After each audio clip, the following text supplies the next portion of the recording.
Hey guys, Tian here. I'm doing a reply video today to a video Tony and Leo, Tony Huge and Leo and Longevity did on Deca causing a gut or Deca causing GH like gut. This isn't an attack video or anything like that. I think Tony is absolutely a really great guy. I really like him. The main reason I'm doing this video is because like the last video that was released on Deck, and everybody can have their different opinions, of course, and I'm not one to just attack people, and that's not something I'd ever do. But I'm making a reply video because as they referenced me in the first video, I am known as the Deca only guy. I'm known as the Deca solo guy. I'm known as the Deca guy.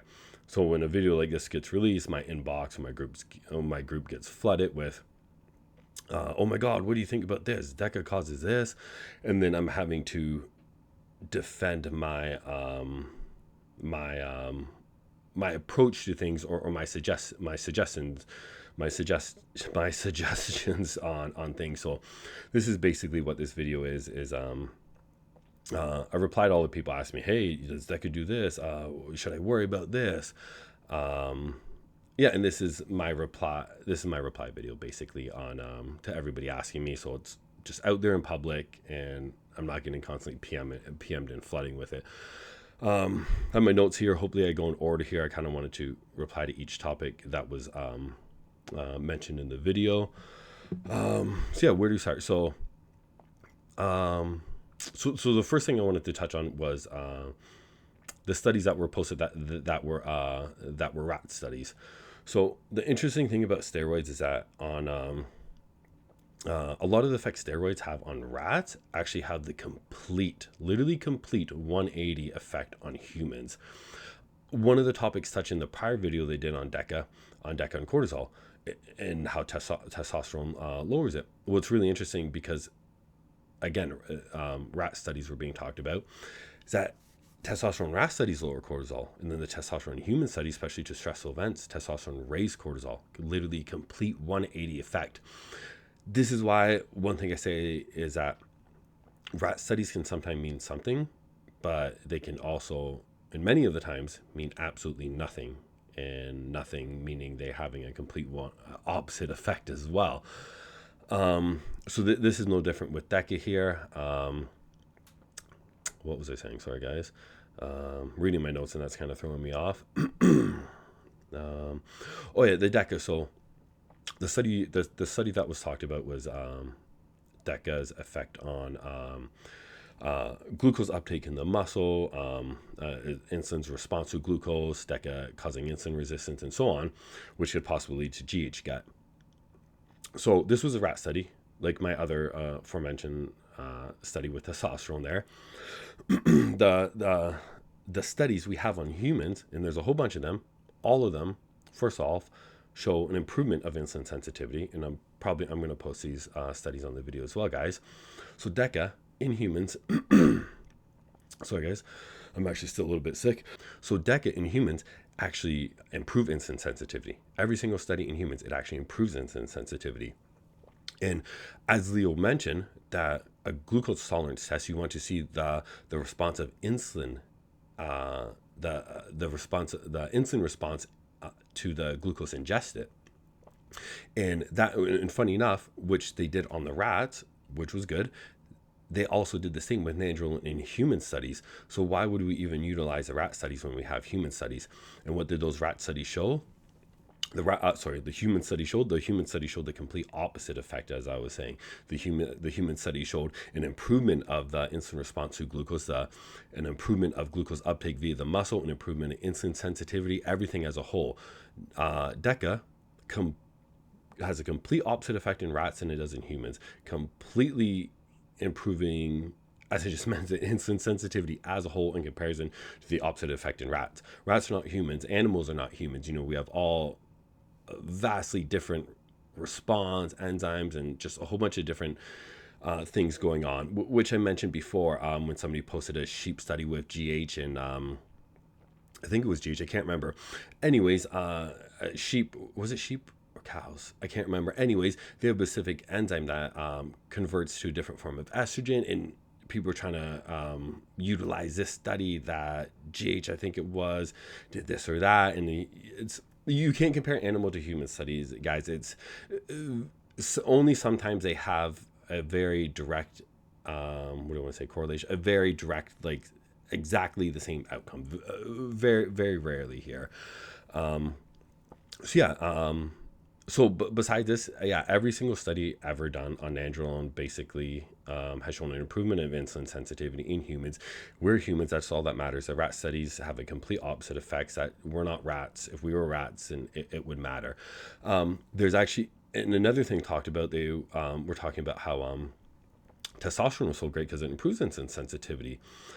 What's funny enough is that testosterone has been compared in the same study as compared to Deca, and testosterone's effect on insulin sensitivity was so negligible in comparison to nandrolone that it makes testosterone a joke, essentially. If somebody's trying to use testosterone for an insulin sensitivity improvement, you want to use something to really improve insulin sensitivity. Well, nandrolone completely shits all over testosterone, basically. So nandrolone, that is a benefit to it, essentially, if insulin sensitivity is something you're looking to improve.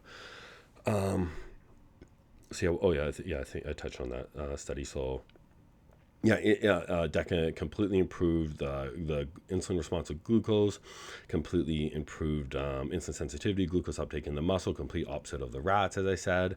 So I'm just going over the notes here, guys. Hit that. Insulin tolerance, human studies, rat.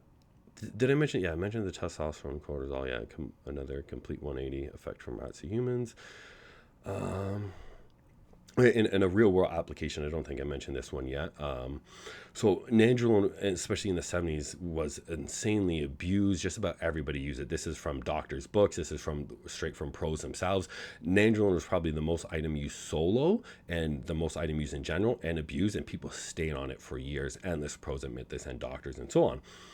Yet the 70s, funny enough, was a time where you never saw a single gut, and you saw the best abdominals ever and the best vacuums ever with the smallest and tightest waist. So that's a little real world application toss in there. Besides the study showing the complete opposite, that this isn't happening. What else? Okay, I did that. So essentially, improved better than testosterone. I think I covered basically all that in the GH gut and insulin sensitivity. Again, with rats, the fat loss effect, again, is a complete 180 effect. Human studies, right? We're humans. That's what we want to go by. And if human studies show 180 effect, that's what's happening in humans. We're not rats. And another one I was asked, because everybody knows I shit on metformin. And metformin was suggested. So yes, metformin is good for increasing glucose uptake in the muscles. But, well, I don't suggest it, and I wrote a big article on this long ago on my website. So besides it depleting, having nutrient depleting effects and cause ED, Alzheimer's, possible Alzheimer's risk, a huge one, mitochondria dysfunction. That is a huge one. Why I would never freaking use it ever. So besides that, we have the bodybuilding effects. There's a really neat study where they took two groups and they both had them exercise. Metformin was so strong at inhibiting mTOR that the metformin group saw absolutely zero muscle gains, basically, while the resistant training group saw a normal effective muscle growth. So if you're bodybuilding and you want to get adequate muscle growth, metformin is literally the last thing you want to use, period. You do not want to inhibit mTOR. End of story. That is your whole starting process of muscle growth, basically. That you never want to touch anything that affects mTOR for muscle building. And then the last comment was made that you want to be careful being on Deca long term, because it can increasingly worsen insulin sensitivity. Again, the studies on humans show, and Deca is probably one of the most studied AAs, been used for decades, years even. All it does is improve insulin sensitivity. That's what the studies show. And then there was the other comment that then you have to use insulin and use more insulin, and it worsens insulin sensitivity. I'm going to post the studies here on insulin, increasing insulin sensitivity, actually. And the one thing, I have my big insulin article on my website, tanning.com. I wrote on, because many people think that insulin is just going to flat out ruin insulin sensitivity. If this was the case, You wouldn't have diabetics that have been diabetics for 10, 20, 30 years on the exact same dose of insulin. You wouldn't have those diabetics be able to come off. They're on insulin for 5, 10 years and they improve their diet and they're able to fully come off. Type 2, of course, I'm talking about. So if insulin is worsening your sensitivity, how's it improving? Then how can you have somebody taking insulin and be on the same dose for a very, very long time? Insulin, as we see many studies on this, improving multiple markers of insulin sensitivity. There is some disruption with certain type of insulins, like some of the long ones.